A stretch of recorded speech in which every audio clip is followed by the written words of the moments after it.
नमस्कार, DD news पर आप दो टूक देख रहे हैं। मैं हूं अशोक श्रीवास्तव। 26 मई साल 2014, यह दिन आपको आज भी याद होगा।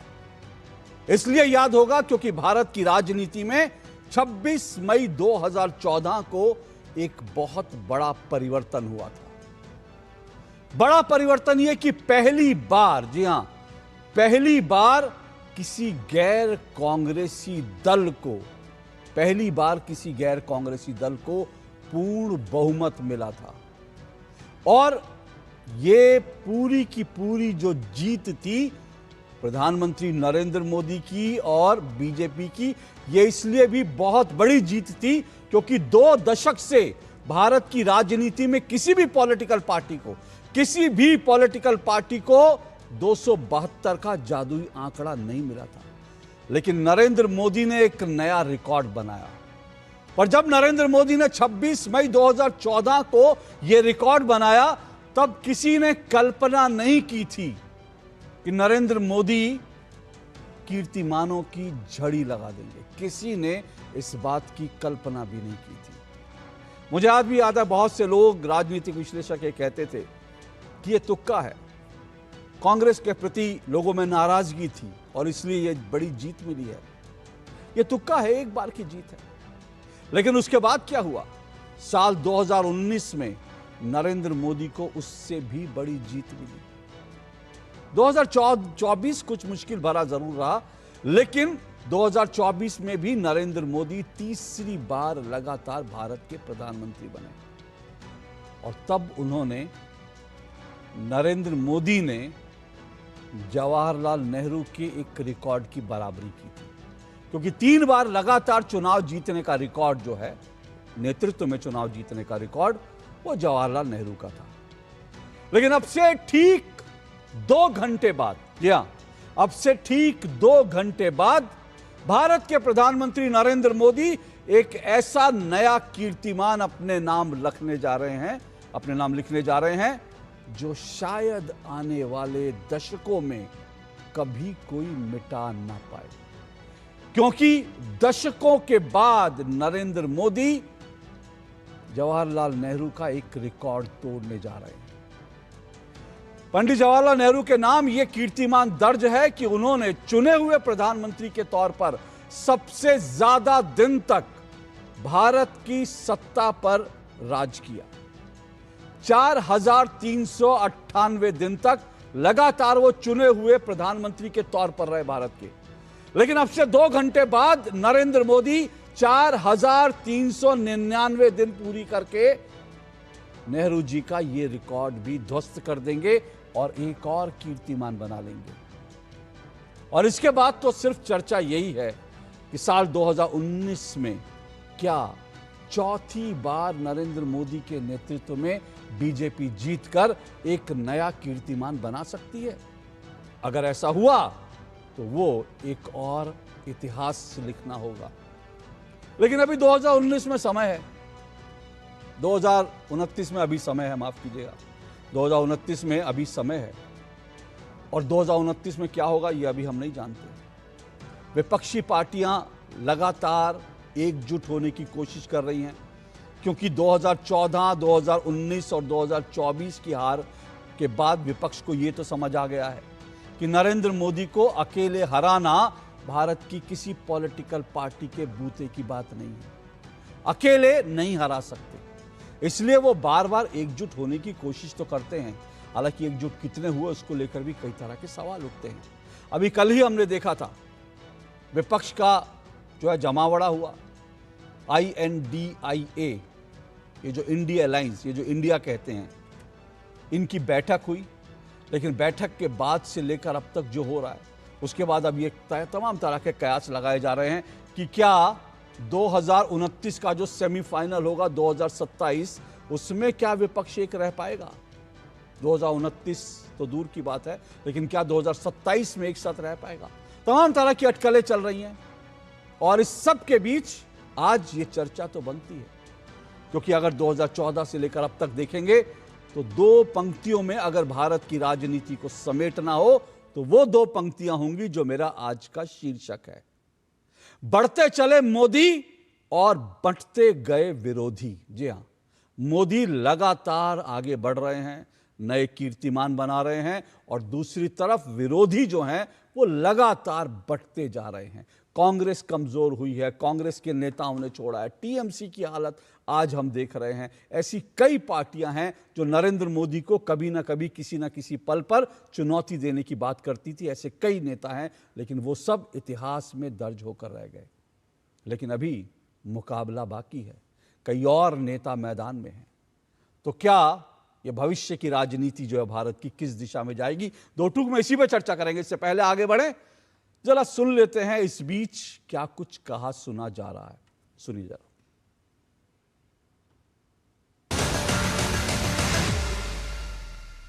मैं नरेंद्र दामोदर दास मोदी ईश्वर की शपथ लेता हूं कि मैं विधि द्वारा स्थापित भारत के संविधान के प्रति सच्ची श्रद्धा और निष्ठा रखूंगा।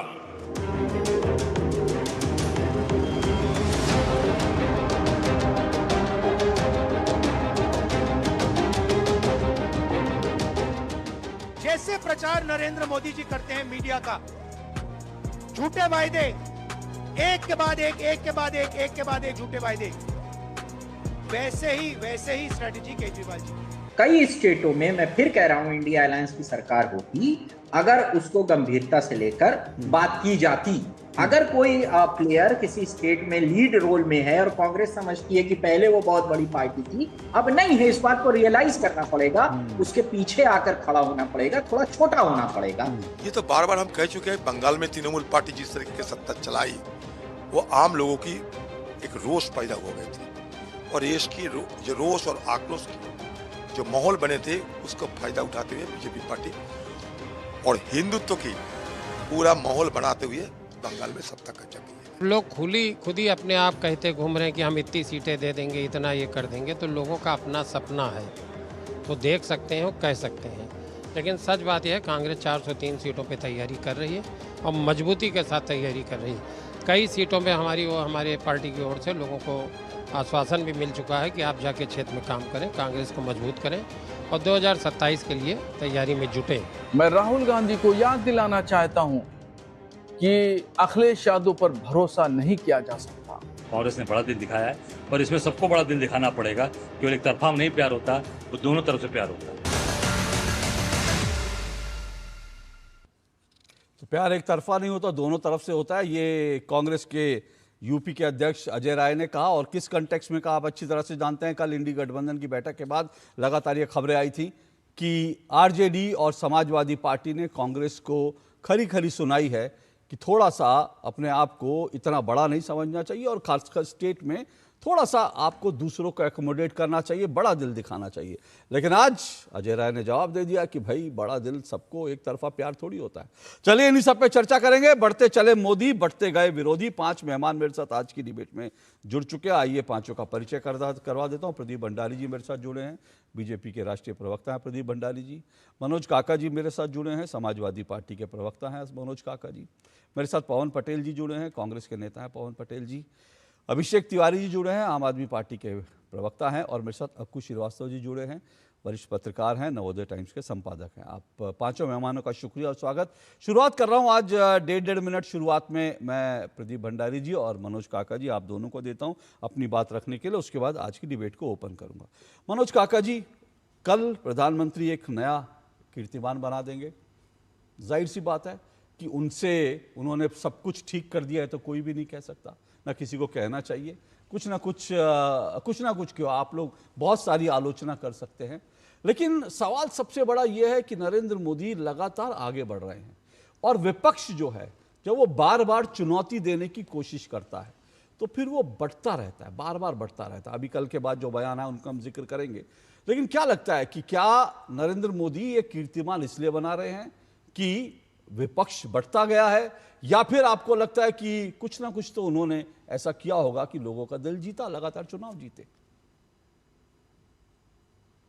नहीं, देश के प्रधानमंत्री जी अगर कल नया कीर्तिमान बना रहे हैं तो उसके लिए उनको बधाई। और देश के प्रधानमंत्री जी कई तरह के कीर्तिमान बनाए हैं। उन्होंने अनेकों तरह का कीर्तिमान बनाया है। उन्होंने सबसे ज्यादा इस देश में अपने कार्यकाल में पेपर लीक कराने का कीर्तिमान बनाया है। सबसे ज्यादा झूठ बोलने का नरेंद्र मोदी ने कीर्तिमान बनाया है। इस देश के 140 करोड़ लोगों पे सबसे ज्यादा महंगाई की मार का डंडा चलाने का कीर्तिमान नरेंद्र मोदी ने बनाया है। नरेंद्र मोदी ने फर्जी सर्टिफिकेट वालों को इस देश के मंत्रालय में घुसा करके पूरी शिक्षा व्यवस्था को बर्बाद करने का कीर्तिमान बनाया है। नरेंद्र मोदी ने जो देश के पर 55 लाख करोड़ रुपए का कर्जा था उसको बढ़ा करके 260 लाख करोड़ रुपया करने का कीर्तिमान बनाया है। उनके इतने अधिक कीर्तिमान है कि उनके कीर्तिमान पर यह कहा जा सकता है कि झूठों ने झूठों से कहा है सच बोलो, और घर के अंदर झूठों की एक मंडी है, दरवाजे पर लिखा हुआ है सच बोलो।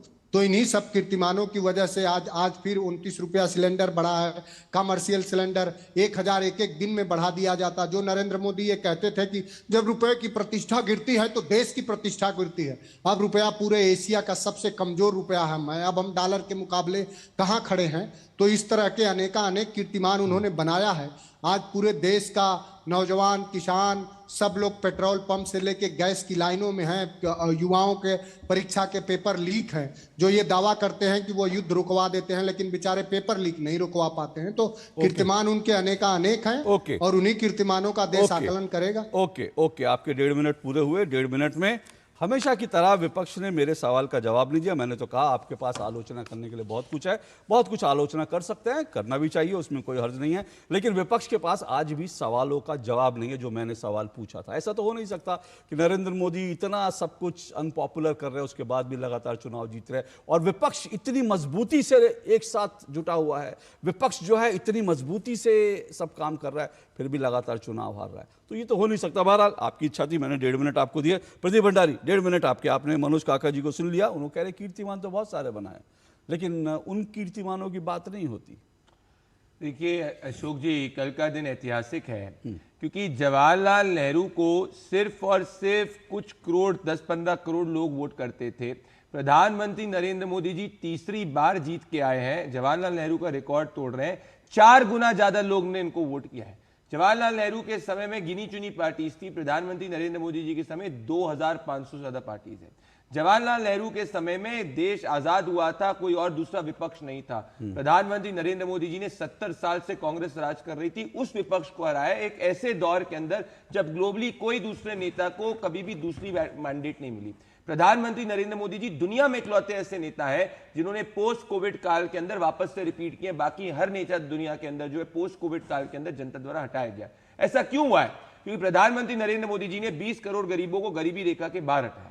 ऐसा इसीलिए हुआ है क्योंकि देश में पहली बार असमानता सबसे कम हुई है वर्ल्ड बैंक के हिसाब से। इसलिए हुआ है क्योंकि 7.7% ग्रोथ से भारत आगे बढ़ रहा है। आज इसीलिए हुआ है क्योंकि आज भारत जो है पाकिस्तान के घर के अंदर घुस के मारता था, इनके समय आतंकवादियों को फूल और माला चढ़ाते थे। आज ये इसीलिए हुआ है क्योंकि आज घर की महिला को सम्मान मिला है, भले वो उज्ज्वला सिलेंडर हो, भले वो घर के नल में जल मिलना हो, भले वो आवास हो। और आज इसीलिए हुआ है क्योंकि आज गरीब को सम्मान मिला है और भारत को वैश्विक आइडेंटिटी प्रधानमंत्री नरेंद्र मोदी जी के अंडर में मिली है, जहां भारत एक स्विंग पावर नहीं, एक लीडिंग पावर के रूप में दुनिया में आगे बढ़ रहा है, आंख में आंख दिखाकर बात कर रहा है और उसका आत्मविश्वास आगे बढ़ा है। ओके, लेकिन प्रदीप भंडारी, मैं फिर से एक काउंटर क्वेश्चन, उसके बाद मनोज काका जी आपके पास आऊंगा।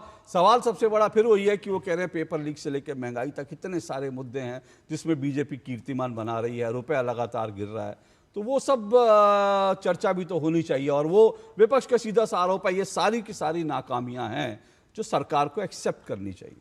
बात पहली फैक्चुअल बात करूंगा, पेपर लीक की बात भी, दोनों बार मामला सुप्रीम कोर्ट के अंदर गया। सुप्रीम कोर्ट ने कहा कि 21 जून तक सरकार को जो है पूरी खुली छूट देनी चाहिए। ये पेपर लीक की जब बात करते हैं तो ऐसा लगता है कि गब्बर शोले के अंदर बात कर रहा है कि भाई उसको जया वीरू बनना है, क्योंकि इनके समय हर साल पेपर लीक होते थे और 70 सालों में पहली बार अगर पेपर लीक पे लॉ किसी ने बनाया तो प्रधानमंत्री मोदी जी की सरकार ने बनाया, जिसके अंदर 5 साल तक की सजा होती है और 1 करोड़ का जुर्माना होता है। इतने पेपर लीक हुए जिसमें सपा के लोग पाए गए। इनके समय अनिल यादव यूपीपीएससी का चेयरमैन था, जिसको हाईकोर्ट ने हटा दिया था क्योंकि भ्रष्टाचार था, तड़ी पार था। तो ये उसकी बात ना करें, हम मामले के बारे में कॉग्निजेंट है। अब महंगाई की बात करें, इनके समय 15% महंगाई दर था, अभी 5.6% महंगाई दर है। ग्लोबली सबसे कम महंगाई दर भारत के अंदर है। पेट्रोल डीजल जो है पाकिस्तान के अंदर नहीं मिल पा रहा है, चाइना के अंदर नहीं मिल पा रहा है, वहां पे चाइना के अंदर स्थिति बुरी है। यहाँ पे स्थिति है कि इस वक्त पेट्रोल और डीजल पूरी तरीके से मिल रहा है और साथ में 5% महंगाई दर है। तो दुनिया के अंदर भारत में सबसे अच्छी स्थिति है, ये दुनिया के भी जानती है और भारत भी जानता है।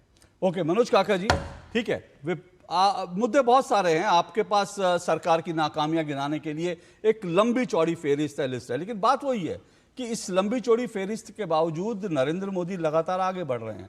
क्या आपको लगता है विपक्षी एकता अगर होती और मजबूती से होती तो बीजेपी या नरेंद्र मोदी को हराना ज्यादा आसान होता?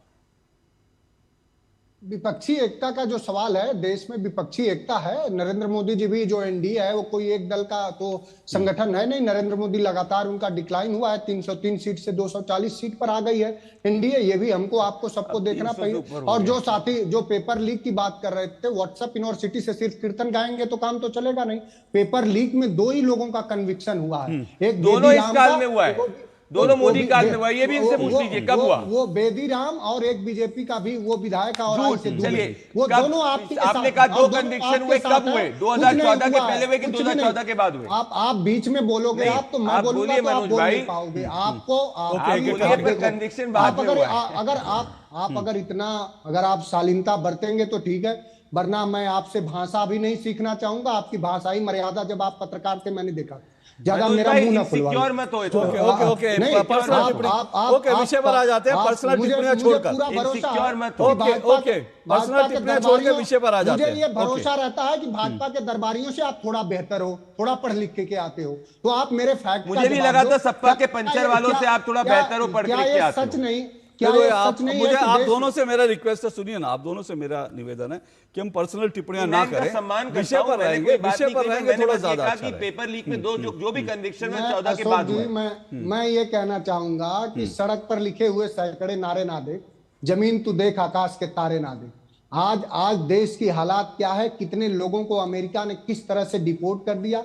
वहां के व्हाइट हाउस की एक प्रेस सेक्रेटरी जो किस तरह के हमारे देश के प्रधानमंत्री को कही कि he is a good actor, India is a good actor, और हमारे देश के न विदेश मंत्रालय ने न किसी प्रवक्ता ने एक शब्द भी उसके खिलाफ नहीं बोल पा रहे।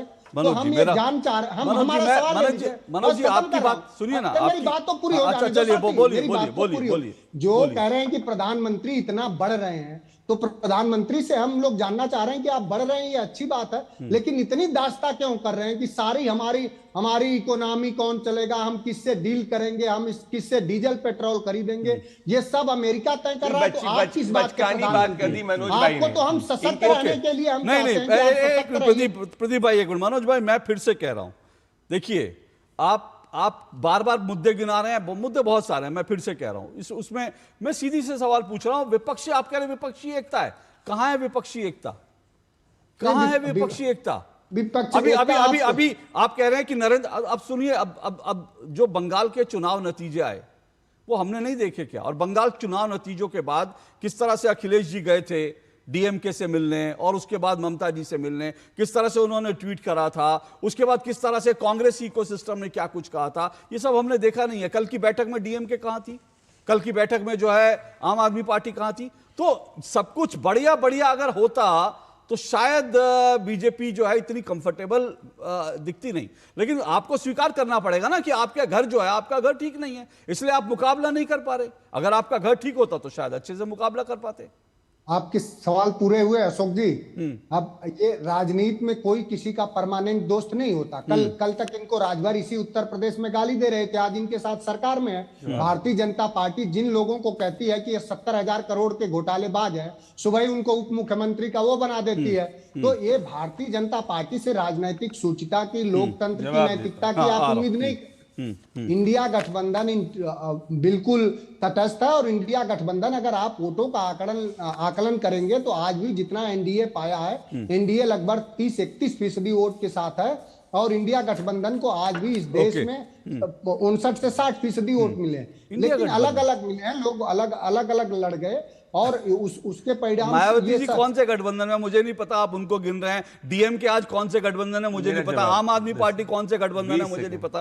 प्रदीप रिस्पॉन्ड। देखिए, मनोज काका को ढंग से ब्रीफ समाजवादी पार्टी से नहीं मिला है, क्योंकि अखिलेश यादव ने तो राहुल गांधी को सुनाया कि भाई आपकी स्थिति कैसी है कि आपको बड़ा दिल दिखाना चाहिए। ये वही अखिलेश है जिनको कमलनाथ ने कहा था अखिलेश को हम नहीं जानते, ये ऐसी स्थिति है। डीएमके ने तो अभी जाके बोला कि कांग्रेस ने हमारी पीठ में छुरा घोपा। ये बेचारे आम आदमी पार्टी वाले जो पंजाब के शीशमहल में बैठे, इन्होंने कांग्रेस के साथ अलायंस किया, दिल्ली के अंदर 0 सीटें आई, कांग्रेस के विरुद्ध लड़े, ये भी हारे, कांग्रेस भी हारी, और पंजाब के अंदर भी ये हारने वाले। तो ये सब आपस में इतना लड़ रहे हैं क्योंकि कांग्रेस अपने अलायंस पार्टनर पे झपटा मारती है। देखिए डीएमके के साथ झपटा मारने का प्रयास किया, डीएमके के साथ बैकस्टैप कर दिया। अब टीएमसी को खत्म करने का काम कांग्रेस पार्टी बंगाल के अंदर कर रही है। बेचारी समाजवादी पार्टी छोटी मोटी उत्तर प्रदेश के अंदर खड़ी है, उत्तर प्रदेश के चुनाव के बाद भी समाजवादी पार्टी को कांग्रेस ही खत्म कर देगी, इसीलिए समाजवादी पार्टी ने बाईपोल में कोई सीट नहीं दी। और आप लेफ्ट की बात करिए, बेचारे लेफ्ट ने केरला के अंदर देखा, कांग्रेस के साथ में नेशनल अलायंस किया, आज कांग्रेस जो है उसके खिलाफ बोल रही है और लेफ्ट वाले बोल रहे हैं कांग्रेस से घटिया पार्टी नहीं देखी। तो जिसने थामा राहुल गांधी का हाथ उसको चुनाव में हारने की गारंटी पक्का तय है। ये सप्पाई मनोज जी का दिल अगर बढ़ा है तो इनको बोलिए 50% सीट उत्तर प्रदेश के अंदर समाजवादी पार्टी कांग्रेस को दे दे, अगर सच में इनमें लाए। देखिए ऐसा है, 50% तो मैं नहीं जानता और 50 चलो 10% लेके दिखा दे। वो तो दोनों पार्टियां, एक मिनट, वो दोनों पार्टियां सुनिए, वो दोनों पार्टियां, अरे सुनिए सर, वो दोनों पार्टियां मिलकर तय कर रही हैं। एक मिनट मनोज जी रुकिए, एक मिनट, मनोज जी रुकिए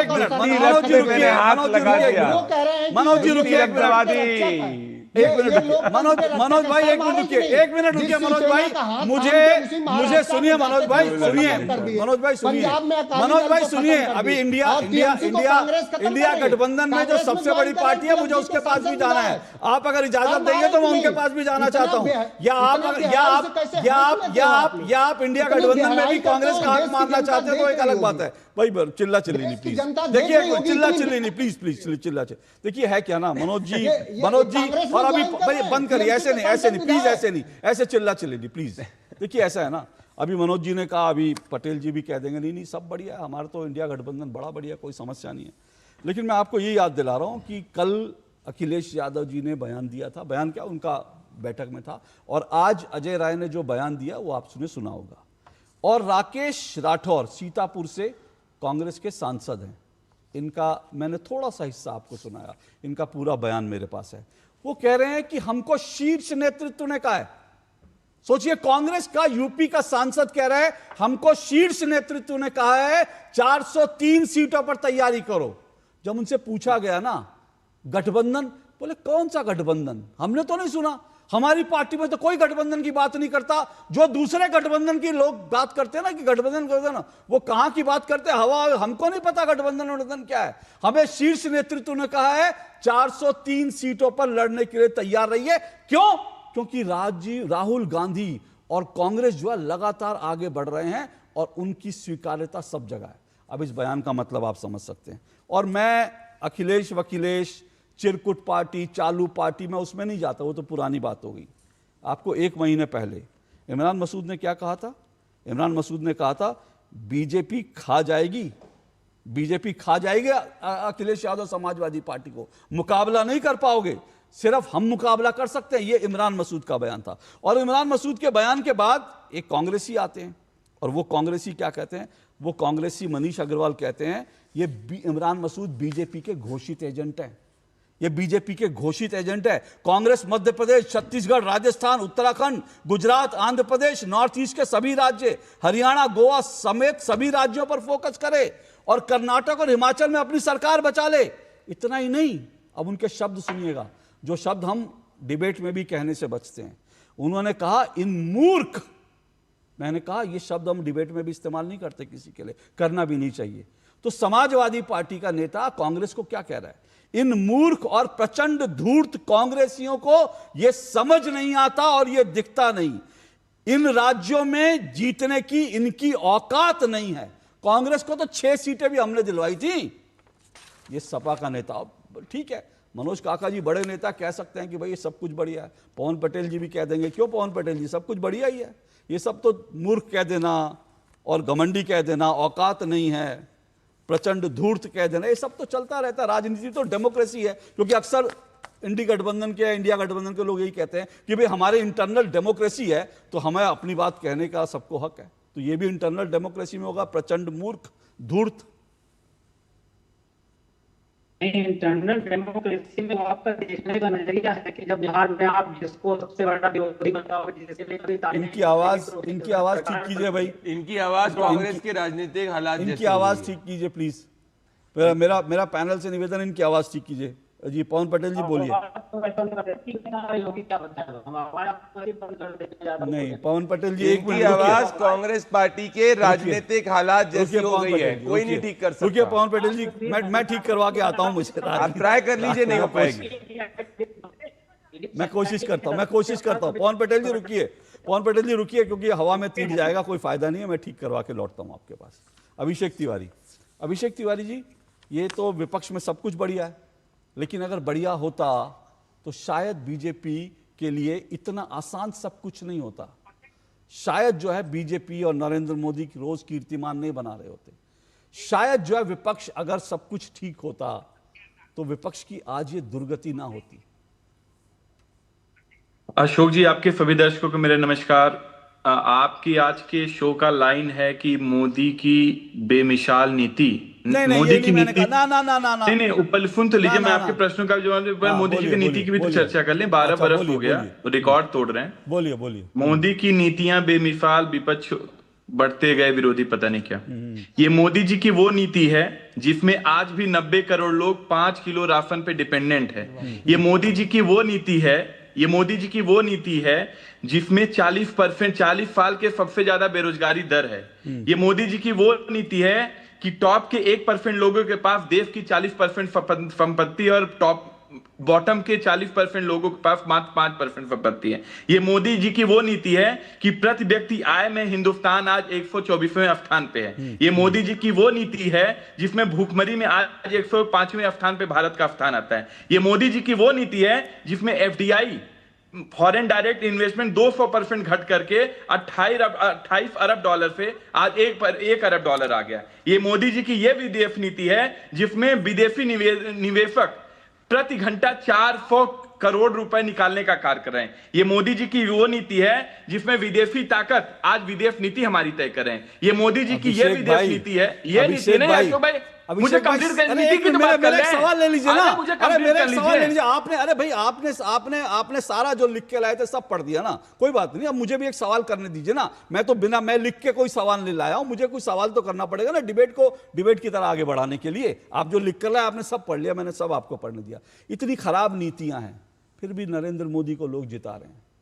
इतनी खराब नीतियां, एक मिनट सुनिए ना, इतनी खराब नीतियां हैं तो जाइए ना कांग्रेस के साथ मिलकर खड़े हो जाइए। राहुल गांधी जी तो खड़े हैं हराने के लिए, फिर राहुल गांधी जी को क्यों आप रोज खड़े होकर गालियां देते हैं? रोज क्यों कांग्रेस को आप कहते हैं कि कांग्रेस निकम्मी है, कांग्रेस फलाना है ढिमकाना है? सबसे बड़ी पार्टी है, जाइए ना उनके साथ खड़े होइए, साथ दीजिए नरेंद्र मोदी को हराने के लिए। इतनी खराब नीतियां हैं, सिर्फ कागज पे लिख के नीतियां पढ़ते रहेंगे, कुछ एफर्ट कांग्रेस एफर्ट कर रही है। एफर्ट तो करिए जरा जाके कांग्रेस के साथ। अशोक जी, मुझे लगता है प्रदीप भंडारी का कार्य आप ना करें तो ज्यादा बेहतर है। मैं मोदी जी की नीति की चर्चा कर रहा हूं और आप आके डिफेंड मोदी जी के कर रहे हैं। मैं तो उनकी नीति की चर्चा कर रहा हूं। अरे भाई मैं तो कह रहा हूं हराओ ना मोदी को। मैं तो अभिषेक जी एक मिनट मेरी बात सुनिए। जब तक प्रदीप भंडारी हैं मुझे बीजेपी को या प्रदीप भंडारी को डिफेंड करने की जरूरत नहीं है। जब तक आप हैं मुझे आम आदमी पार्टी का सपोर्ट करने की जरूरत नहीं। आप है ना मनोज काका जी समाजवादी पार्टी को। एक मिनट मुझे लगभग आधे घंटे बाद आपने समय दिया है। सवाल लेना पड़ेगा, सवाल लेना। मैं आपसे बड़ा सिंपल सवाल पूछ रहा हूं जो आपका वोटर भी आपसे पूछता होगा। आपका वोटर आपसे पूछता होगा क्योंकि आपका वोटर आपकी बात से कन्विंस होता है कि भाई बड़ी खराब नीति है, देश बड़ा गर्त में जा रहा है। तो भाई आओ ना, आगे आओ ना, राहुल गांधी का हाथ थामो, अखिलेश जी का हाथ थामो, ममता जी का हाथ थामो, हरा दो ना नरेंद्र मोदी को। तब तो आप जो आपस में लड़ते हो, फिर उसके बाद कहते हो कि जी नीतियां बड़ी खराब है। तो डबल स्टैंडर्ड मत रखिए ना। बोलिए अशोक जी, मैंने कल भी आपको बोला था, आज भी बोल रहा हूं, इस देश को बर्बाद करने में जितना हाथ भारतीय जनता पार्टी का कहीं उससे ज्यादा हाथ कांग्रेस पार्टी का है। आम आदमी पार्टी किसी भी गठबंधन का हिस्सा नहीं है। आज आम आदमी पार्टी अरविंद केजरीवाल जी का जो गठबंधन है देश के युवाओं के साथ है, महिलाओं के साथ है, पिछड़ों के साथ है, दलितों के साथ है, वंचितों के साथ है। और जब तक विपक्ष में राहुल गांधी और कांग्रेस पार्टी रहेगी, तब तक भारतीय जनता पार्टी और नरेंद्र मोदी जी देश के प्रधानमंत्री रहेंगे, इसमें कोई वो नहीं है। लेकिन जो देश की आज हालात हैं, देश आज बेहद ही नाजुक दौर से गुजर रहा है, वही तो नीति की बात कर रहा हूं मैं। और जो इस तरीके से राजनीतिक आक्रमण करने का कार्य भारतीय जनता पार्टी कर रही है, जिस तरीके से लोकतंत्र को बर्बाद करने का काम भारतीय जनता पार्टी कर रही है, अब देखिए जो टीएमसी के साथ हुआ, आप कंप्लीट करने नहीं देंगे आप अशोक जी। अरे भाई, आप ये प्रदीप भंडारी वाला काम मत करिए, मुझे कंप्लीट तो करने दीजिए। पिछले 3-4 मिनट से आप ही बोल रहे हो सर। आप बीच में टोका टिप्पणी कर रहे हैं, मैंने तो किसी के बारे में नहीं बोला। कमाल कर दिया आपको। अभी जो फर्जी नीति प्रदीप भंडारी बता रहे थे मोदी जी का, वो धारा प्रवाह बोल रहे हैं। एक विपक्ष का आदमी अगर बोलने का प्रयास करे तो उसको रोका जाए। अरे ये विपक्ष की बात ना करे अशोक भाई। अक्कू जी जिस चैनल, अक्कू जी जिस अखबार में आते हैं उसमें ताला लगाने का काम इन्होंने किया। इंदिरा गांधी के बाद अगर किसी ने कोई भी अखबार में ताला लगाने का काम करा, वो आम आदमी पार्टी ने किया। अखबारों को बंद करते हैं, इमरजेंसी जैसे हालात पंजाब के अंदर कर दिए। देशद्रोही पार्टी है ये। शर्म करो, अखबार को बंद कर दिया। पंजाब हाईकोर्ट ने सरकार लगाई, बेरोजगारी पंजाब के अंदर है, युवाओं पे लाठी पंजाब के अंदर, पंजाब का विरोध करते हो, पंजाब को तेजी से चलाते हो। ऐसे चिल्ला चिल्ली से तो नहीं होगा ना। ड्रग्स का मामला बना दिया पंजाब में, पंजाब को मुक्त करेंगे आम आदमी पार्टी से। सबसे बेरोजगारी पंजाब के अंदर है, समझे?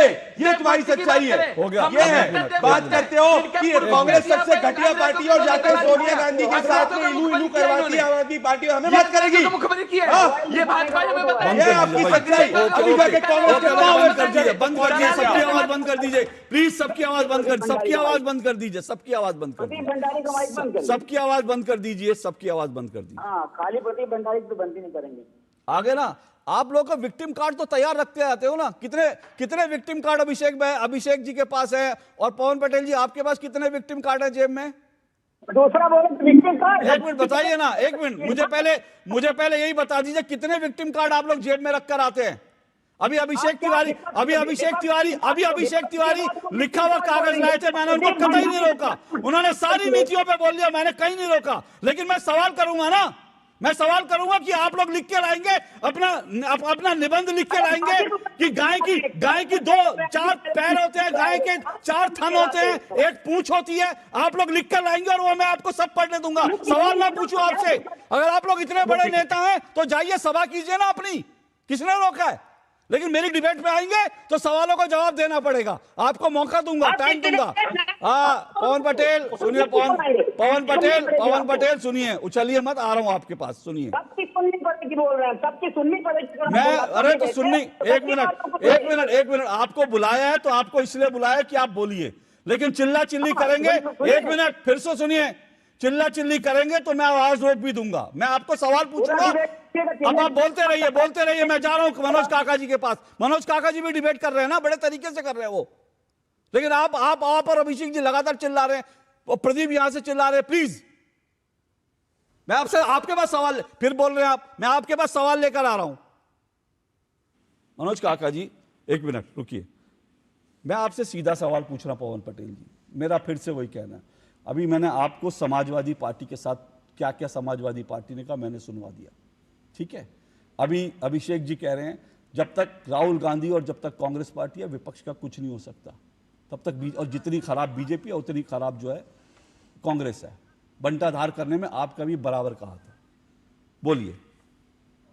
देखिए, ये जो आप बात कर रहे हैं, जो अभिषेक बोल रहे हैं, तो उस बात से नहीं जाना चाहता। हर व्यक्ति यहाँ स्वतंत्र है अपनी अपनी बातों को अपने अपने माध्यम से रखने का, लेकिन इनको भी आज नहीं तो कल नहीं तो परसों समझ में आ जाएगा हकीकत क्या है। आज किस कांड से बोल रहे हैं, इसकी जिम्मेदारी है।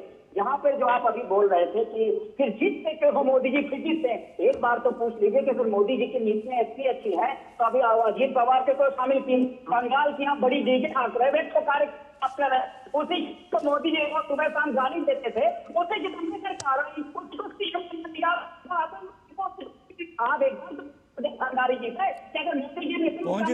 पवन जी मेरा अनुरोध है, एक मिनट पवन जी मेरा अनुरोध है थोड़ा, एक मिनट पवन जी मेरा अनुरोध है थोड़ा, क्योंकि आपके साउंड में थोड़ी सी प्रॉब्लम है। मेरा अनुरोध है कि बिना उत्तेजना के साथ धीरे धीरे बोलिए, हम सब सुन पाएंगे फिर जवाब देंगे। जी धन्यवाद। मेरा निवेदन ये है कि कम से कम एक बार आप पूछ लीजिए प्रदीप भंडारी जी से कि मोदी जी की बड़ी चमत्कारिक नीतियां हैं। अगर इतनी अच्छी नीतियां हैं तो आप जिनका विरोध करते रहते हो चुनाव में क्यों समझौता कर लेते? बंगाल में आज उसको आप क्यों चीफ मिनिस्टर बना दिया? आसाम में आपने क्यों चीफ मिनिस्टर बना दिया? अजीत पवार 27,000 का सिंचाई घोटाला चक्की पेसिंग मोदी जी का आप एक्ट भी देखा होगा आपने कि कैसे पैसे रखे थे जेल में, फिर वैसे रखे थे कैमरे के सामने। ये सब बातें आप लोगों को नहीं समझ में आती। इतना तो बोल सकते हो कि जब रुपया पतला होता था कांग्रेस के समय तो देश की सांस गिरती थी, आज रुपया पतला हो रहा है तब भी तो सांस गिर रही है ना। कम से कम इतना ही तो बोल दीजिए कि हाँ सही बात है कि अगर देश का रुपया गिर रहा तो सांस गिरती है, चाहे मोदी जी के समय गिरे चाहे कांग्रेस के समय गिरे। तो आप लोग तो दोहरा मापदंड है। अब प्रदीप भंडारी जी भारतीय जनता पार्टी का कोई तो बहुत बड़ा ज्ञानी होगा, बाकी सबको लिख करके आते, बाकी सबको देख करके आते। आप इतनी बार रिपीट कर दिया, आप जैसा बताइए इतना सोचने वाला व्यक्ति कितनी बार आप खुद सोचिएगा कि एक किसी बात में रिपीट कर लिख के लाते। अरे एक दो बार बोल दीजिए, भारतीय जनता पार्टी वाले तो लिख के, वो तो सब ज्ञान उनके यहाँ मढ़ा रहता है, गढ़ा रहता है। हम लोग तो लिख करके ही लाएंगे जो आपसे बात करना, आपसे मुकाबला करना है। तो हमारा निवेदन ये है कि दोनों तुलना को रखिए। हम कहते जो मोदी जी ने अच्छे काम किए उनको भी आप देखिए, कम से कम आपका अंपायर की भूमिका में आए, कम से कम जो गलत है उसको तो करिए। जो आज महंगाई बढ़ी 2014 की बात जो कर रहे हैं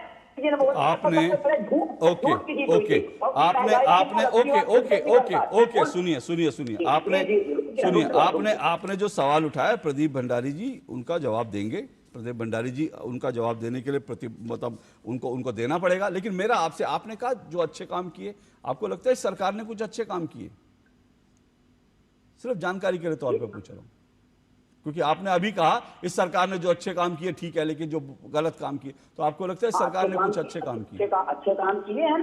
आप पेपर पढ़िए, पेपर में लिखेगा उज्ज्वला योजना के तहत सिलेंडर दे रहे हैं तो बड़ा अच्छा फील होगा। फिर बाद में आएगा कि सिलेंडर का रेट बढ़ा देंगे, बाद में आएगा कि हम 14 सिलेंडर पे 12 सिलेंडर कर देंगे, बाद में आएगा 12 से हम 9 कर देंगे, तो दुखी हो जाता है। मोदी जी बोले तो भाई होगा हम 2 करोड़ रोजगार। मैं वही एग्जैक्टली मैं वही कह रहा हूँ, मैं पवन जी मैं वही कह रहा हूँ। और मैं वही कह रहा हूँ, मुझे लगता है देश की जनता को भी इस सवाल का जवाब जो है मिलना चाहिए। पवन पटेल जी कह रहे हैं कि देश बर्बाद हो गया, मनोज काका जी ने कहा देश बर्बाद हो गया मोदी शासन में, अभिषेक जी कह रहे हैं देश बर्बाद हो गया। मैं यही तो समझना चाह रहा हूं कि भाई देश बर्बाद हो गया तो आप लोग इतने काबिल नहीं हैं कि देश को विकल्प दे सकें, या फिर अगर वास्तव में देश बर्बाद तो फिर बार बार क्यों नरेंद्र मोदी को? अभी बंगाल का उदाहरण हमारे सामने है। बंगाल में क्या हुआ देखा नहीं क्या आप लोगों ने? किसी को बताने की जरूरत है क्या कि बंगाल में 15 साल के बाद ममता बनर्जी का जो हश्र हुआ है, क्या वो देखा नहीं सबने क्या कि एक पार्टी किस तरह से, उनकी पार्टी जो है जो माना जाता है जिनको हराया नहीं जा सकता। बंगाल के नतीजे देखने के बाद भी अगर आप लोग तैयार नहीं है, आप लोग आपस में लड़ रहे हैं, तो फिर उसके बाद फिर मत कहिएगा कि भाई नीतियां बड़ी खराब है। प्रदीप भंडारी रिस्पॉन्ड कीजिए। निवेदन है कि आपने तो देखा ना कौन सा चमत्कार, 2 विधायक में 7 राज्यसभा सांसद, कौन सा कैलकुलेशन है? अभी तक पूरी डिबेट में सुनिए, रुकिए पवन जी, मैं आपसे फिर कह रहा हूं आप थोड़ा रुक के बोले, आपकी वॉइस में प्रॉब्लम हो रही है, आपके नेटवर्क में प्रॉब्लम है, थोड़ा रुक के बोलेंगे तो सुन पाएंगे। हाँ प्रदीप भंडारी रिस्पॉन्ड कीजिए। अशोक जी, ये मेरे सामने एक वीडियो है, ये पंजाब के अंदर जब छात्र प्रोटेस्ट कर रहे थे तो आम आदमी पार्टी ने लाठियां मारी, छात्रों के पेट में घूसे मारे और छात्रों को खून तक आ गया। ये है पंजाब के अंदर जहां सबसे ज्यादा बेरोजगारी दर है, ये स्थिति है। मेरे साथ में अक्कू जी बैठे हैं, आप अक्कू जी से पूछिए इंदिरा गांधी के बाद में अगर किसी ने पेपर पे, किसी न्यूज़पेपर में ताला लगाने का काम किया तो पंजाब की आम आदमी पार्टी ने एक अखबार, प्रसिद्ध अखबार जो इतने सालों से प्रकाशित हो रहा था, उस पर ताला लगाने का काम किया। पंजाब और हरियाणा हाईकोर्ट ने इनको लताड़ लगाई। ये इनकी सच्चाई है। सच्चाई में डेटा कोट करता हूं। इन्होंने बोला 80 करोड़ लोगों को राशन पे निर्भर है, तो आम आदमी पार्टी पब्लिकली अनाउंस कर देगी किसी भी गरीब को राशन नहीं देगी, देख लेंगे जनता किसका निर्धारित करती है। इन्होंने बोला कि बेरोजगारी दर है, सबसे ज्यादा बेरोजगारी दर पंजाब के अंदर है। इन्होंने बोला टॉप 1%। वर्ल्ड बैंक ने रिपोर्ट कही है कि भारत के अंदर सबसे कम असमानता जो है मोदी शासन काल के अंदर आई है, मतलब सबसे ज्यादा कौन सा रिपोर्ट है? अमीर कौन सा रिपोर्ट है? वर्ल्ड बैंक के अंदर गिनी कोफिशिएंट बता दो, गिनी कोफिशिएंट वर्ल्ड बैंक, गिनी कोफिशिएंट। अशोक जी मैं माफी मांगूंगा, वरना ये आम आदमी पार्टी का झूठा प्रवक्ता माफी मांगेगा। वर्ल्ड बैंक का गिनी कोफिशिएंट जो होता है वो बताता है कि सबसे कम असमानता कौन से होती है। भारत मोस्ट इक्वल सोसाइटी है, मुझे फैक्ट चेक कर लीजिए, मुझे इसी वक्त फैक्ट चेक कर लीजिए अगर वर्ल्ड बैंक में, अगर इन्होंने झूठ नहीं, मैं ऐसी चीज नहीं ले सकता। ये देखिए मैं इसी वक्त करता हूं। अशोक जी आप चेक करा लीजिए, अशोक जी अपनी फैक्ट चेकिंग से चेक करा लीजिए। ये आदमी एक्सपोज हो चुका है, जिन्हीं कोएफिशिएंट सबसे ज्यादा सबसे कम भारत के अंदर है। India is the most equal society. बिना चिल्ला चिल्ली के अभिषेक जी एक मिनट अभिषेक जी एक मिनट फैक्ट चेक मी अभी मैं अभिषेक जी और प्रदीप जी की दोनों को मौका दूंगा जल्दी क्योंकि मुझे फिर आगे बढ़ना अक्कू जी के पास और मनोज काका जी के पास। लेकिन अभिषेक जी आप जिस फैक्ट पर आप काउंटर कर रहे हैं आप उसका काउंटर फैक्ट दीजिए, अभी उसका फैक्ट चेक जो है हम कर देंगे, बताइए। अशोक जी जो भी मैंने बोला आप बोले लिख करके, हम फैक्ट लिख करके आपने मुझे फैक्ट चेक किया, बताओ मैंने कहां गलत बोला है। आपने बोला मैंने गलत रिपोर्ट कोट करी, आपने कहा ये रहा वर्ल्ड बैंक, ये रही वर्ल्ड बैंक। अभी वर्ल्ड बैंक की रिपोर्ट पे आते हैं। नहीं आप मुझे अभी एक मिनट, अभी वर्ल्ड बैंक की रिपोर्ट पर आप जवाब दे दीजिए, फिर बाकी इन्होंने जितने रिपोर्ट दिया मैंने तो उसकी बात कर रहा हूं। कोई भी रिपोर्ट तुमने नहीं कोट की है, हवाबाजी बात कर रहे हो। कोई एक सोर्स कोट करो, आप एक सोर्स कोट करिए। 5 जुलाई 2025 को 5 जुलाई 2025 को इंडिया रैंक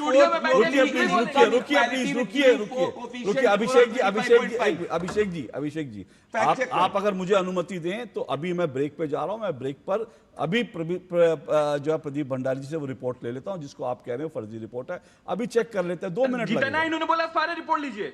इन्होंने बोली हर चीज में कौन सा है रिपोर्ट मैं ले लेता हूं, अभी ले लेता हूं चलिए अभी ले लेता हूं।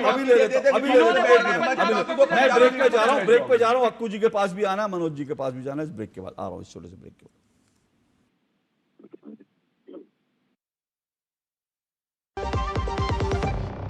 अरे ऋषि आज स्कूल नहीं गए? 3 महीने से फीस नहीं भर पाई तो निकाल दिया स्कूल ने। कहीं आपके बाद आपके बच्चों के सपने ना टूट जाएं। आज ही लीजिए पॉलिसी बाजार ऐप पर 1 करोड़ का टर्म इंश्योरेंस सिर्फ 410 रुपए महीने से शुरू। आप फिक्र मत कीजिए खन्ना साहब, वादा तो कर दिया पर ये पहुंचेगा कैसे? एक दिन में मार्कशीट कैसे मिलेगी शालिनी को? कल संडे है, मॉम की दवाइयाँ कल तक नहीं पहुंची तो पहुंच जाएगा।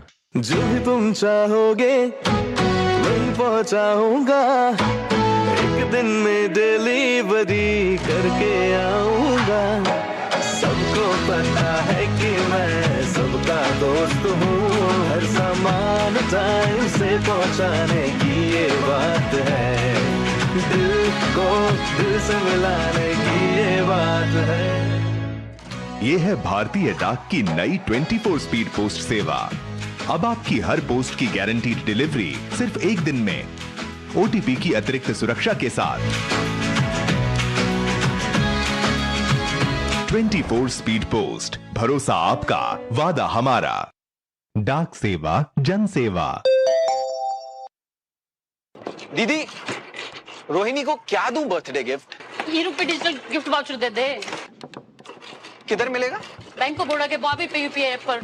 मतलब बैंक ऑफ बड़ौदा में अकाउंट खोलना पड़ेगा ना?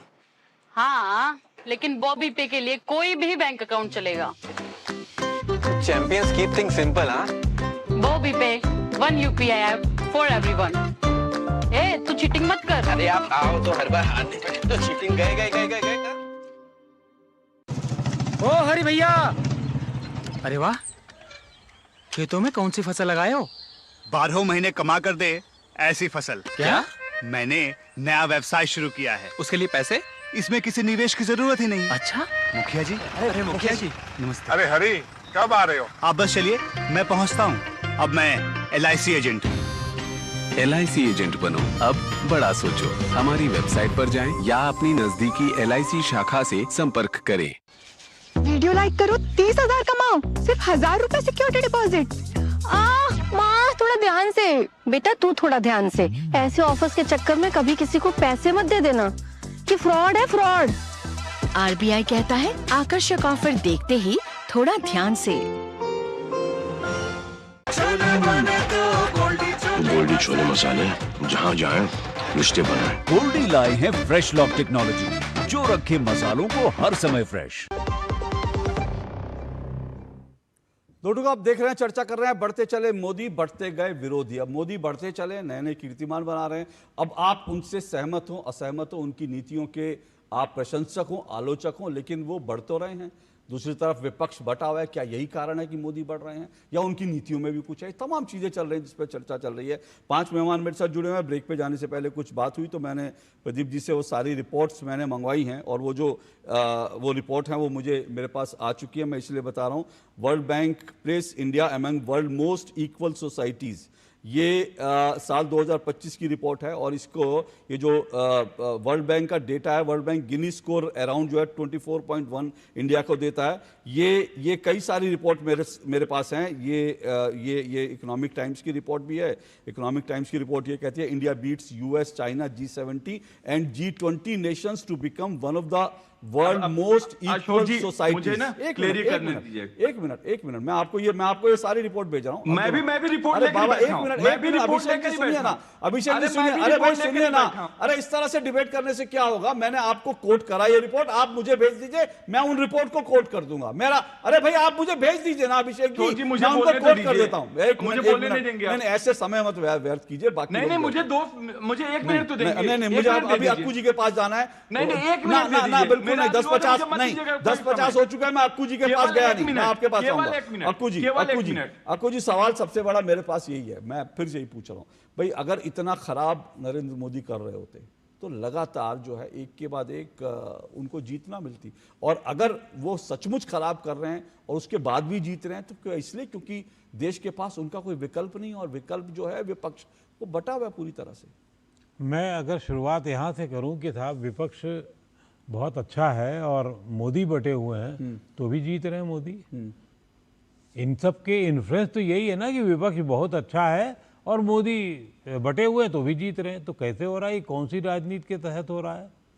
असल में बात यह है कि कांग्रेस की रणनीति और क्षेत्रीय दलों की आपसी रणनीति की वजह से एक एक करके सभी क्षेत्रीय दल स्वाहा होते चले जा रहे हैं, जो अपने आप को बहुत बड़ा इंडी गठबंधन का, INDIA का नेता बनाने के लिए प्रेरित थे। चाहे वो ममता दी हों, चाहे वो द्रमुक वाले भाई साहब हों, चाहे वो केजरीवाल साहब हों, इन सब की इच्छा थी कि प्रधानमंत्री मैं 14 के बाद से जैसे जैसे दिल्ली में सरकार बनी तो मैं प्रधानमंत्री होना चाहता था। फिर उसके बाद 19 में बात आई तो साहब द्रमुक वाले भाई साहब आ गए, स्टालिन साहब, फिर ममता दीदी आ गई, नहीं मेरे नंबर ज़्यादा हैं। तो आपस की लड़ाई और आपस के अविश्वास की वजह से, और कांग्रेस की गलती ये रही कि पहले तो उसने अपनी ज़मीन दे दी लोगों को कि भैया ज़रा जोत के दिखाओ, और जो बंजर ज़मीन थी उसमें चाहे अखिलेश यादव थे या मतलब इनके पिता श्री मुलायम सिंह यादव थे या बाकी और जगह जितने लोग थे वो अपनी अपनी ज़मीन बनाते गए। अब विश्वास है या फिर ये सिर्फ नेतृत्व की नहीं, लड़ाई ये नेतृत्व की कमी है कांग्रेस की। और बाद में जब जमीन वापस मांगने की बात आई तो कहना ना भैया अब तो ये तो कानून बन गया जमीन वाला दूसरा, अब तो देश आज़ाद हो गया, तो ज़्यादा ज़मीन नहीं, जो जितने दिन जो जोतेगा वो फिर उसके बाद उसकी हो जाएगी, तो क्यों वापस करने लगेंगे लोग। तो अब अगर आपको मोदी नाम के जो इतने बड़े लार्जर देन लाइफ व्यक्तित्व हो गए हैं तो वो बुरा भी करते हैं तो वो भी छुप जाता है, और छुप जाता है तो छुपता भी है इनकी आपसी लड़ाई की वजह से। और ये लड़ाई की वजह से पूरे देश को नुकसान हो रहा है। इस देश में अगर मजबूत विपक्ष नहीं हो पा रहा है तो इनको नुकसान नहीं हो रहा है, इनकी आपस की लड़ाई से कोई इनको नुकसान हो रहा है ये मैं नहीं कह रहा हूँ, देश को नुकसान हो रहा है। देश में एक मजबूत विपक्ष होना चाहिए। नरेंद्र मोदी कितना अच्छा कर रहे हैं कितना बुरा कर रहे हैं ये हमेशा डिबेटेबल रहेगा, क्योंकि नरेंद्र मोदी ने कितना भी किया हो तो उस पर आप हमेशा सवाल उठा ही सकते हैं। कभी ना कभी कुछ ना कुछ चीज़ें होती ही रहेंगी सरकार में आप हैं, और किसी भी सरकार में हो सकती हैं। लेकिन विपक्ष तो भाई नरेंद्र मोदी ने भी तो किसी सत्ता पक्ष को हरा के लेके आए हैं, को अपनी तरह हवा में उड़ के तो नहीं आए हैं। आप भी ऐसे ही मेहनत कीजिए, लेकिन अगर राजनीति आप 2 दिन की हफ्ते में करोगे तो फिर कहाँ से होगा। मनोज काका जी, आप यूपी में भी अगर 80 जिले हैं, 80 जिलों में क्या पता लगा लें कि नेताजी वहाँ पर जो आजकल के हैं वो गए हैं और कितनी दफे गए हैं। नहीं वो शायद जा रहे हो क्योंकि बहुत चुनाव नहीं हो नहीं सकता। अरे पता लगता है भाई, ऐसा थोड़ी होता है। आज जो मीडिया का वर्ड है, जो इलेक्ट्रॉनिक मीडिया है, सोशल मीडिया है, प्रिंट मीडिया है, सब में पता लग जाता है। मनोज काका जी रिस्पॉन्ड कीजिए। साथ साथ मनोज काका जी मैं आपसे एक सवाल का जवाब और चाहूंगा कि भाई मजबूत विपक्ष देश को चाहिए, और मजबूत विपक्ष के लिए विपक्ष को जो है एकजुट होना चाहिए। हाँ मनोज जी की आवाज दीजिए भाई। बोलिए मनोज जी। ये बिल्कुल आपके वाजिब सवाल हैं, और अक्कू जी ने भी जो बात कही, उनका ये एक पत्रकार हैं और उनको पूरा विश्लेषण करने का और अपनी पूरी बात कहने का हक है। कम से कम हम लोग लोकतंत्र में और जमहूरियत में इतना भरोसा तो करते ही हैं कि पत्रकारों को सच बोलने दिया जाए। योगी आदित्यनाथ तो हम लोग है नहीं कि पत्रकार नमक बात की रिपोर्ट दिखा देगा तो उसे जेल भेज दिया जाएगा, कोई पत्रकार सच लिख देगा तो उसे जेल। और इतने डरपोक भी नहीं है कि 12 साल प्रधानमंत्री रहे और एक भी प्रेस न कर पाए। कम से कम दूसरे पत्रकारों का ना सामना करते, अशोक श्रीवास्तव जी के सवालों का, अक्कू जी के सवालों का प्रधानमंत्री सामना करते। मेरे सवालों का तो सामना करते रहे। मैं 3 बार इंटरव्यू ले चुका हूं। मैं 3 बार इंटरव्यू ले चुका हूं। बल्कि सुनिए ना, बस सुनिए, आपसे मैं निवेदन कर रहा हूँ, 1 मिनट। आज आप अखिलेश जी ने दिला दिया, अखिलेश जी ने दिला दिया। मैं आपसे निवेदन कर रहा हूँ क्योंकि आज आप आए हैं, मेरा अनुरोध जो है अखिलेश जी तक पहुंचा दीजिए। प्रधानमंत्री जी के मैं 3 बार इंटरव्यू कर चुका हूँ, एक इंटरव्यू मुझे अखिलेश जी का दिलवा दीजिए प्लीज। मेरा आपसे निवेदन। मैं आपका आमंत्रण कल ही, हमारे यहाँ हर हफ्ते में 2 प्रेस होती है, एक प्रेस होती है। जब प्रेस हो आप आ जाइए, आपका स्वागत है। क्वेश्चन ले लेते हैं जैसे मनमोहन सिंह जी नहीं सर, प्रेस कॉन्फ्रेंस में हमारा रिपोर्टर जाता है, मैं चाहता हूँ 1-to-1 इंटरव्यू आपका जाता होगा, आप भी आइए। हमारे तो ऐसे नेता भारतीय राजनीति के पटल पर माननीय अखिलेश जी एक ऐसे नेता हैं जो हजारों लोगों के रोज सवाल लेते हैं। एक साधारण यूट्यूबर से लेके बड़े से बड़े एडिटर इन चीफ के लगातार सवाल लेते हैं। वो कोई पढ़ते थोड़ी हैं, वो तो सवाल लेते हैं, खुले सवाल लेते हैं। और मुझे थोड़ा सवालों का पूरा आमंत्रण है। मनोज जी मुझे थोड़ा डर लगता है, मैं प्रेस कॉन्फ्रेंस में जाऊं, मुझसे पूछ लें कि भाई कौन सी जात के हो, क्या नाम है, पूरा नाम क्या है बताओ, मिश्रा तो नहीं हो, श्रीवास्तव तो नहीं हो। मुझे थोड़ा डर लगता है। देखो मिश्रा है, मुझे वो सब रील देख के थोड़ा डर। लेकिन चलिए मेरा विषय नहीं है, विषय बढ़ाते हैं। अब आप फॉलो अप हो गया आपका ना, सवाल हो गया ना। देखिए आपको डर बिल्कुल नहीं लगना चाहिए। आपको डर उनसे जरूर लगता होगा, इसलिए दरबारीगिरी की जा रही है कि जेल भिजवा देंगे, अभी सवाल पूछ लेंगे। तो पूछिए उत्तर प्रदेश के 9 सालों के कार्यकाल में कितने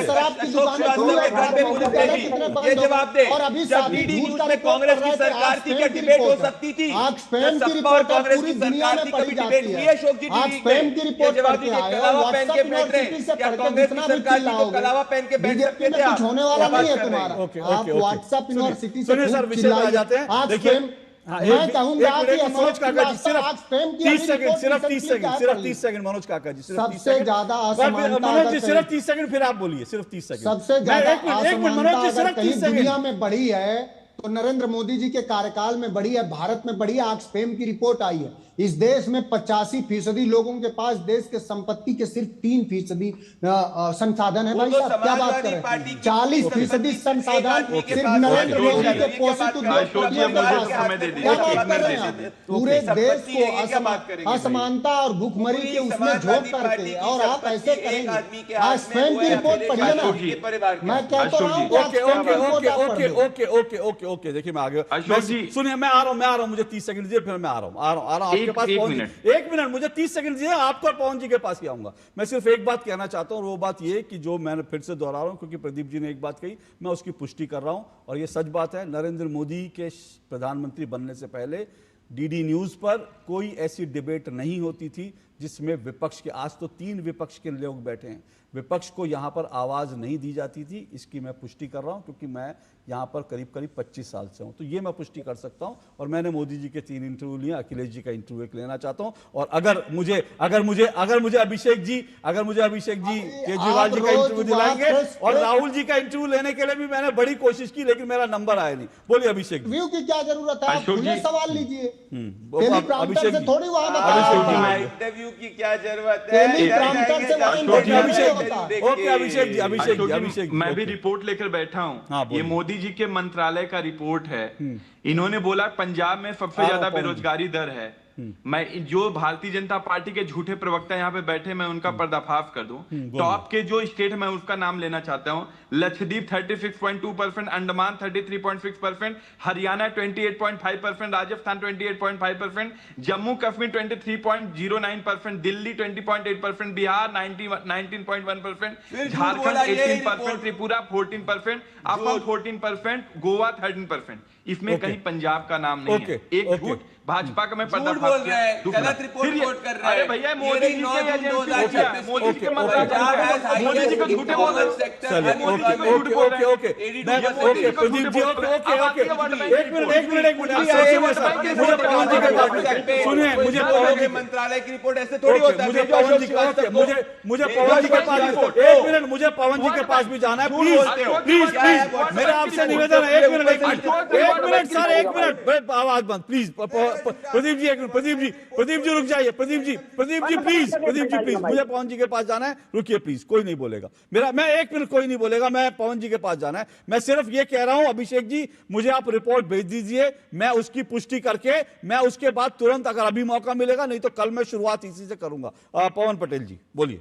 देखिए, मेरा निवेदन है कि बड़े अच्छे ढंग से आप लोगों ने बोला कि अगर ऐसा है तो मोदी जीत रहे। मैं इसको पूछना चाहता हूं, अगर मोदी जी इतना अच्छा कर रहे हैं तो ईडी सीआईडी का मदद क्यों लेनी पड़ रही है? अगर मोदी जी इतना अच्छा कर रहे हैं तो भ्रष्टाचारियों को वॉशिंग मशीन में धुला करके पोंछ करके उनको सीएम क्यों बनाना पड़ रहा है? तो इसका जवाब तो देंगे नहीं। प्रदीप भंडारी जी से आपने मेरे जितने सवाल पूछे, रुपया पतला हो मोटा, एक सवाल का जवाब नहीं दिया। प्रदीप भंडारी जी झूठी रिपोर्ट लेकर के बैठ जाते हैं, दूसरे के बीच में सबसे ज्यादा प्रदीप भंडारी जी बोलते हैं। और आपकी रही जो आप प्रेस कॉन्फ्रेंस की बात करते थे, तो मेरे ख्याल से समाजवादी वाली में मिली, राहुल गांधी जी की भी जहां पे प्रेस कॉन्फ्रेंस होती है आप आराम से जा सकते, कोई रोकेगा नहीं। जी को कोई रोक रहा है तो आपकी तरफ से खुला दरबार है, जवाब चाहे। अभी अलग बात है कि आप एक्सेप्ट ना करें उसको, आप ना जाए इंटरव्यू देने, अलग बात है कि आपकी एक गरिमा है कि आप नहीं जाएंगे।